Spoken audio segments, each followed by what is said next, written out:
मैं डॉक्टर भामा अग्रवाल आपके अपने यूट्यूब चैनल पर आपका स्वागत करती हूँ, अभिनंदन करती हूँ। आइए प्यारे बच्चों, आज हम डॉक्टर धर्मवीर भारती द्वारा रचित विप्रलब्धा नामक कविता का अध्ययन आरंभ करते हैं। इस कविता के अध्ययन से पूर्व इसे सरल और सहज बनाने के लिए हम कुछ स्मरणीय बिंदुओं पर अपना ध्यान केंद्रित करते हैं। नंबर 1, विप्रलब्धा डॉक्टर धर्मवीर भारती द्वारा रचित है। नंबर 2, डॉक्टर धर्मवीर भारती प्रगतिवाद के सशक्त हस्ताक्षर हैं। नंबर 3, विप्रलब्धा कविता उनके काव्य कन्नू प्रिया से लिया गया है। नंबर 4, यह रचना नायिका प्रधान है और इस रचना की नायिका राधा है। नंबर 5, इस रचना में संयोग के आनंद तथा वियोग की तड़फ का सजीव चित्रण किया गया है। नंबर 6, राधा के जीवन की नीरसता की तुलना बुझी हुई राख, टूटे हुए गीत, डूबे हुए चांद, खाली बर्तन, जूड़े से गिरे हुए बेले, उजड़े मेले की तुलना के साथ दर्शाई गई है। नंबर 7, कृष्ण की याद में उनका स्वर भंग हो चुका है और जीवन सुना है। नंबर 8, श्री कृष्ण की स्मृति में राधा का जीवन टूटे हुए खंडहर में मणियों से जड़ित दर्पण के समान है, अर्थात नायिका का सौंदर्य तो है मगर उसका मन बेहद दुखी है। नंबर 9, राधा को श्री कृष्ण के मिलन का एक क्षण सारे इतिहास के समक्ष सशक्त और भावपूर्ण जान पड़ता है। नंबर 10, जिन बालों के सौंदर्य में राधा ने कभी समय को बांधा था, आज वही बाल उन्हें नागपाश की भांति जकड़ रहे हैं। नंबर 11, राधा के जीवन में संशय अर्थात संदेह इस प्रकार समाया हुआ है जैसे बुझी हुई राख में चिंगारी होती है और शराब के प्याले में बची हुई आखिरी बूंद होती है। यहाँ कवि बता रहे हैं कि राधा समय से पराजित हो चुकी है और उसका तन और मन दोनों अशांत हैं। तो आइए बच्चों, अब हम पदों की व्याख्या करते हैं। पद संख्या 3, कौन था वह जिसने तुम्हारी बाहों के आवर्त में गरिमा से तनकर समय को ललकारा था? कौन था वह जिसकी अलकों में जगत की समस्त गति बंधकर पराजित थी? प्रसंग, प्रस्तुत पद हमारी हिंदी की पाठ्य पुस्तक समकालीन हिंदी कविता में संकलित प्रगतिवाद के सशक्त हस्ताक्षर डॉक्टर धर्मवीर भारती द्वारा रचित काव्य ग्रंथ कन्नू प्रिया का आखिरी गीत विप्रलब्धा से लिया गया है। संदर्भ, यहाँ कविवर वियोगिनी राधा के विरह से तड़पते जीवन का बड़ा मार्मिक वर्णन करते हैं। राधा श्री कृष्ण की यादों में खोई हुई है और उन मनोरम पलों को याद कर बार बार तड़फ उठती है, सिहर उठती है। कवि राधा के इसी तड़फ को स्पष्ट करते हुए लिखते हैं कि व्याख्या, शब्दों के अर्थ साथ साथ कौन था वह, कि कौन सी शक्ति थी, कौन सी ताकत थी जिसने जिसके प्रभाव में आकर तुम्हारी अर्थात श्री कृष्ण की बाहों भुजाओं आवर्त घेरा आलिंगन में गरिमा सम्मान गर्व तनकर अकड़कर समय वक्त ललकारा चुनौती दी थी। कौन था वह कि वह कौन सी ताकत थी, कौन सी शक्ति थी जिसकी जिसकी अलग बाल अलको बालों जगत दुनिया की समस्त सारी गति चाल अथवा हलचल बंद गई थी, पराजित हार गई थी। यहाँ कवि उस समय का वर्णन कर रहे हैं जब राधा और कृष्ण संयोग काल में थे। तो ऐसी स्थिति में राधा को संसार के किसी भी विरोध की कोई परवाह नहीं थी। वह श्री कृष्ण के प्रेम के समक्ष सारी सांसारिक और प्राकृतिक गतिविधियों को गौण समझती थी, कमजोर समझती थी, लाचार समझती थी। लेकिन आज जब राधा वियोग में तड़फ रही है तो कृष्ण के साथ बिताए उन पलों को स्मरण करती है कि आखिर वो कौन सी ताकत, कौन सी शक्ति थी जो मुझे हर प्रकार से निडर, संपन्न, शक्तिशाली और लापरवाह बना रही थी। इसलिए श्री कृष्ण से पूछती है कि कौन था वह, कि श्री कृष्ण, हे कन्नू, वह कौन था जिसकी बाहों के घेरे में, जिसने तुम्हारी बाहों के आवर्त में गरिमा से तनकर समय को ललकारा था कि हे कन्नू मुझे बताओ वह कौन सी शक्ति थी, कौन सी ताकत थी या कौन सा अभिमान था जब मैं तुम्हारी बाहों में थी, तुम मेरे साथ थे, तुमने अपनी आलिंगन में मुझे ले रखा था।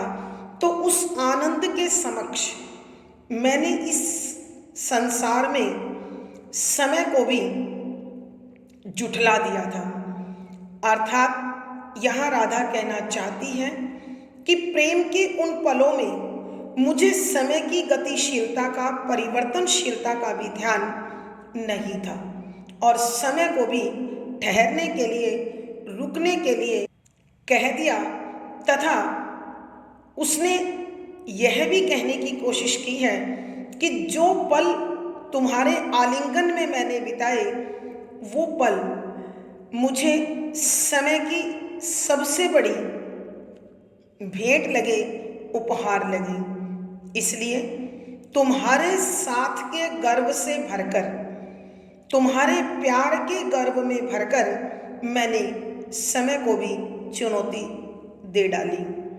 संभवतः मेरी उस चुनौती से समय भी अपने गर्व से तन गया और आज मुझे इस प्रकार वियोग में तड़फना पड़ रहा है। कौन था वह जिसकी अलकों में जगत की समस्त गति बंद कर पराजित थी कि हे कन्नू बताओ वह कौन था जिसके बालों के बंधन में आकर सारे संसार की गतिशीलता हार गई थी। अर्थात राधा कहती है कि कृष्ण तुम मेरे थे और मैं तुम्हारी थी और इस संसार में मुझे तुम्हारे सिवा और तुम्हें मेरे सिवा कुछ दिखाई नहीं देता था। वो तुम ही थे जो मेरे बालों के बंधन में बंधकर, मेरे बालों के सौंदर्य में बंधकर अपने सभी कार्यों को भूल जाते थे और सभी दिशाएं, सभी और उस समय मेरे बालों के उस बंधन में इस संसार का प्रत्येक तत्व, परिवर्तनशीलता, दिशाओं का विभाजन, पृथ्वी और आकाश का संचार, सब तुमने उन बालों की गति के साथ जोड़कर रोक दिया था। अर्थात राधा कहना चाहती है कि हे कृष्ण, हे कन्नू, वो मैं ही थी जिसके आकर्षण में, जिसके बालों के बंधन में बंधकर तुम अपना सर्वस्व भूल जाते थे। हे कृष्ण, मैं तुम्हारी राधा ही थी, तुम्हारी कन्नू प्रिया ही थी, तुम्हारी प्रिया ही थी। अर्थात राधा पूछना चाहती है कि कृष्ण, अब तुम मेरे बिना और मुझे छोड़कर कैसे वहाँ रह रहे हो जो एक पल भी मेरे बिना रहना स्वीकार नहीं करते थे। आइए बच्चों, इस पद की व्याख्या हम एक बार फिर करते हैं। यहाँ राधा रानी संयोग के उन पलों को याद करती हैं जो उसके सामने अपने आप को दोहराते हुए, लहराते हुए बार बार आते हैं। आज अपने वियोग की दशा में तड़फती हुई उन पलों को स्मरण कर रही है जिन्हें उसने स्थायी समझ लिया था, जिन्हें उसने समय के प्रभाव से, सांसारिकता के प्रभाव से, प्रकृति के प्रभाव से मुक्त समझ लिया था। अब लाचार और विवश होकर श्री कृष्ण से पूछ रही है, कौन था वह जिसने तुम्हारी बाहों के आवर्त में गरिमा से तनकर समय को ललकारा था कि हे श्री कृष्ण, हे कन्नू, वो कौन सी शक्ति थी, वो कौन सी ताकत थी, वो कौन सा भाव था जो तुम्हारे आलिंगन में आते ही, जो तुम्हारे आलिंगन में आते ही, तुम्हारी बाहों के घेरे में आते ही मुझ में जागृत हो गया था। और मैंने तुम्हारे प्यार के गर्व से भरकर, तुम्हारे स्नेह में तनकर समय को भी रुकने के लिए, ठहरने के लिए चुनौती दे डाली और उन्हीं पलों को सबसे अधिक शक्तिशाली, महत्वशाली समझा जो मैं तुम्हारे साथ, तुम्हारे आलिंगन में बिता रही थी। अर्थात समय के परिवर्तन ने आज मेरे उस अभिमान को, उस गर्व को, उस भाव को चूर चूर कर दिया है।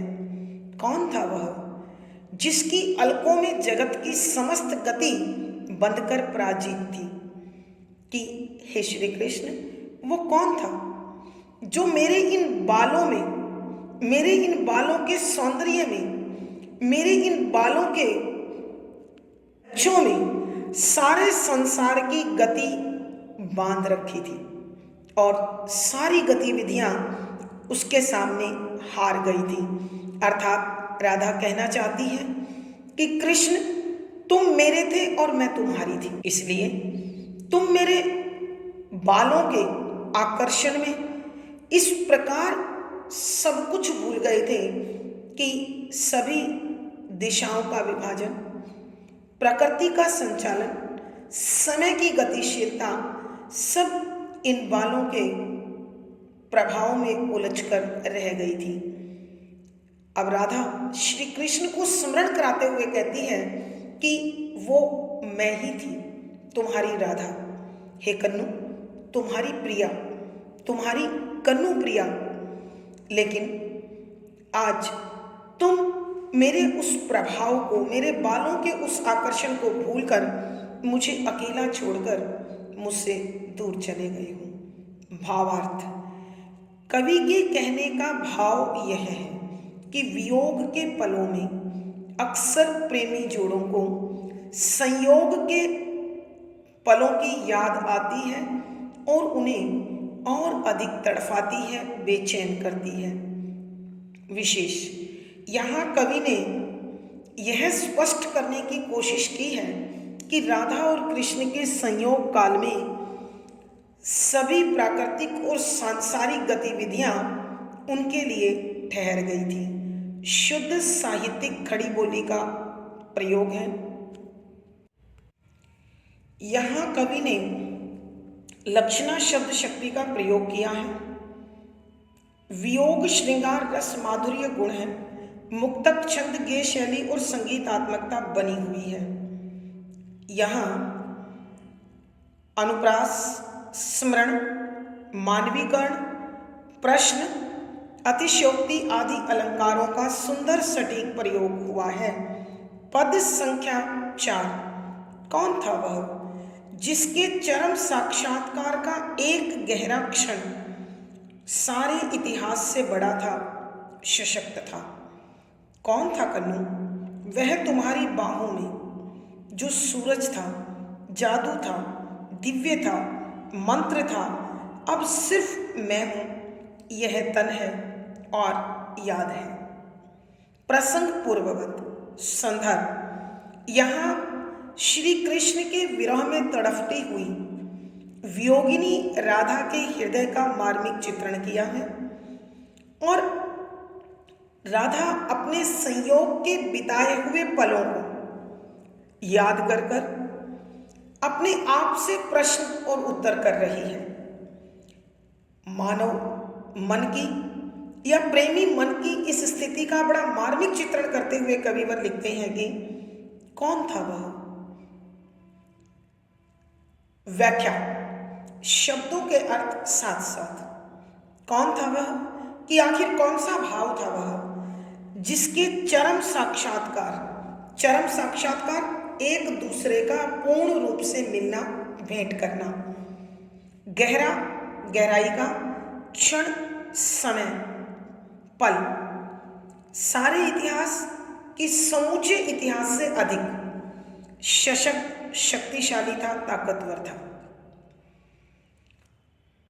सूरज ऊष्मा और सौंदर्य से भरा, जादू वश में करने की ताकत रखने वाला, दिव्य अलौकिक मंत्र, फिर वही वशीकरण लिए हुए चंद शब्द, तन, शरीर, याद, स्मरण। यहाँ राधा जो श्री कृष्ण के वियोग में तड़फ रही है, एकांत में है और उस एकाकीपन से अपने आप को तड़फने से बचाना चाहती है, लेकिन जो संभव नहीं है। राधा की आंखों के सामने संयोग के पल मुड़ मुड़कर लहराते हुए आ रहे हैं, अपने आप को दोहरा रहे हैं। इसलिए राधा स्वयं से प्रश्न करती हुई पूछती है, कौन था वह कि वो कौन सा भाव था जिसके चरम साक्षात्कार का एक गहरा क्षण, कि वो कौन सा पल था, वो कौन सा भाव था, वो कौन सा विचार था, वो कौन सा आकर्षण था जिसमें श्री कृष्ण और मेरे मिलन का, गहराई से मिलने के उस क्षण में मैंने सारे इतिहास को झुठला दिया था।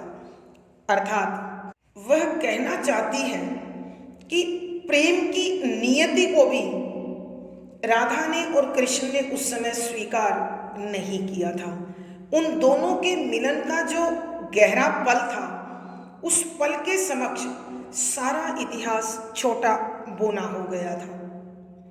इसलिए राधा कहती है कि श्री कृष्ण, तुम्हारे उस प्रेम के समक्ष मैं सब हार चुकी थी। कौन था कन्नू वह तुम्हारी बाहों में, कि हे कृष्ण, वह कौन था जो तुम्हारी बाहों में आकर, जो सूरज था, कि सूरज की भांति चमक रहा था, उष्मा से भरा हुआ था, प्रकाशवान था, जादू था, कि तुम्हारे उस आकर्षण में या हमारे उस मिलन के पल में जादू की शक्ति थी। अर्थात जिस प्रकार जादू अपने सम्मोहन में बांध लेता है, उसी प्रकार हमारे उस मिलन के पल ने हम दोनों को बांध रखा था। दिव्य था कि वो पल इस सांसारिकता से परे अलौकिक आनंद से भरा हुआ था। मंत्र था, उसमें वशीकरण की शक्ति थी। अर्थात हम दोनों मौन होकर उसमें समर्पित हो गए। लेकिन अब सिर्फ मैं हूं, यह तन है और याद है, कि अब न वो जादू है, न वो प्रकाश है, न वो दिव्य आनंद है और ना ही वो वशीकरण शक्ति है। अब विरह में तड़पती हुई अकेली मैं हूं और मेरा यह शरीर है जो प्रतिपल इस वेदना में जल रहा है, और वो यादें हैं जो मेरे विरह को बढ़ा रही हैं, तड़फा रही हैं, सिहरा रही हैं। आइए बच्चों, एक बार फिर हम इस पद की व्याख्या करते हैं।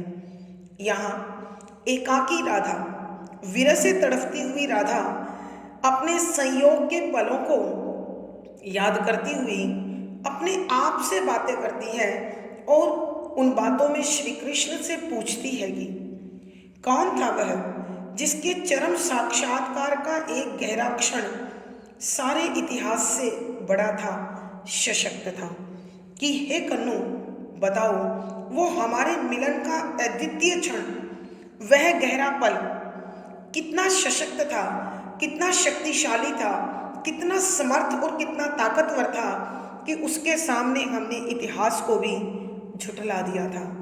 क्योंकि यहाँ कहना चाहते हैं कविवर कि इतिहास में प्रेम की नियति को सदैव तड़फ मिली है, तो उस मिलन के पल में हम प्रेम के उस भाग्य को, उस नियति को भी भूल गए और उस आनंद में अपने आप को समर्पित कर दिया। कौन था कन्नो वह तुम्हारी बाहों में, कि हे श्री कृष्ण, तुम्हारी बाहों के घेरे में वो कौन था कि जिसमें सूरज की गर्मी थी, सूरज का प्रकाश था, जिसमें जादुई प्रभाव था, जिसमें अलौकिक आनंद था और जिसमें मंत्रों के वशीकरण की ताकत थी। अर्थात राधा कहना चाहती है कि श्री कृष्ण वो तुम्हारी यह राधा ही थी जिसके मिलने के उस पल में तुम अपना सर्वस्व भूल जाते थे और मैं भी स्वयं को, प्रकृति को, संसार को, इतिहास को सब भूलकर तुम्हारे उस पल में तुम्हारे साथ होती थी। लेकिन आज सिर्फ विरह में तड़पती हुई तुम्हारी यह राधा है, झुलसता हुआ यह शरीर है और तड़फाती हुई ये यादें हैं।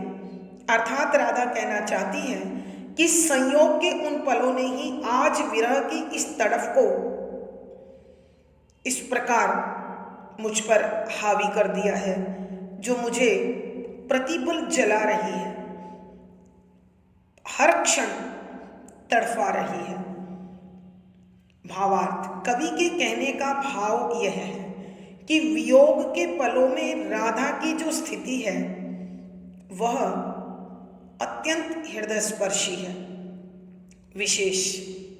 यहाँ कवि ने राधा को अपनी अतीत के प्रेममयी स्मृतियों में खोया हुआ दर्शाया है।